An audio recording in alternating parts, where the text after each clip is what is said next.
المصري ياسين السماك اللي اتظاهر قدام البعثة المصرية الدائمة في الأمم المتحدة في مشكلة كبيرة لو اتحكم عليه في التهم. ايه اللي بيحصل؟ في مظاهرة اتكلمنا عليها كلنا حصلت قدام مقر البعثة المصرية الدائمة للأمم المتحدة في مدينة نيويورك. المظاهرة دي خرجت من كونها سلمية بأن هم حاولوا يقفلوا باب البعثة بجنزير، وده الجنزير اللي طلع في الفيديو، وده الجنزير اللي كان فيه مشكلة، ولما دخل الولادين جوه المقر كان في ايدين رجال الأمن. زي ما قلنا القانون سيد الموقف في كل مكان. أي شخص من حقه يتظاهر قدام اي بعثة، قدام اي سفارة، عادي جدا من غير اي مشكلة، بس الناحية التانية من الشارع.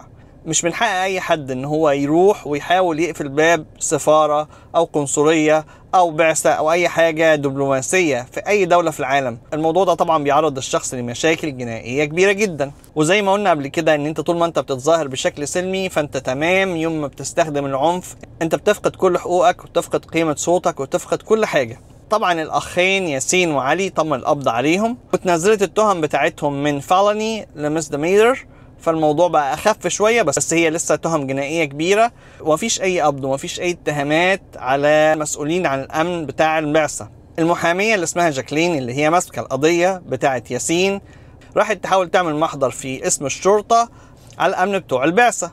الشرطه في مدينه نيويورك رفضت تعمل لهم بوليس ريبورت او تعمل لهم محضر.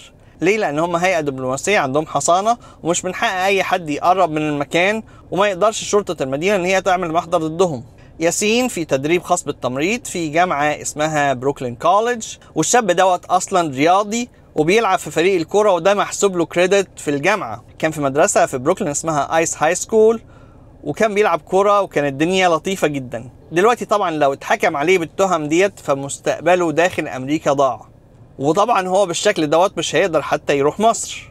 فأي أب في الدنيا ممكن يسمح لعياله إن هم يبهدلوا نفسهم كده؟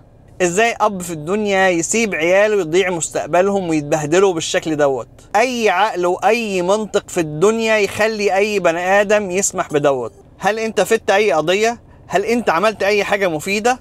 لا طبعا. أنت سبت المشكلة وسبت الأساس ورايح عند حاجة ملهاش أي علاقة بالموضوع. فتروح يا حبيبي عند السفارة بتاعت الكيان، هي قريبة من المكان يعني اللي انت كنت فيه. ايه اللي موديك هنا؟ مصر مش السبب في المشكلة اللي قايمة حاليا في غزة. مصر بتحاول تمنع التهجير لا اكتر ولا اقل. شاركونا برأيكم على الموضوع. تحياتي لجميع لؤي العاصي من نيوجيرسي. مع السلامة.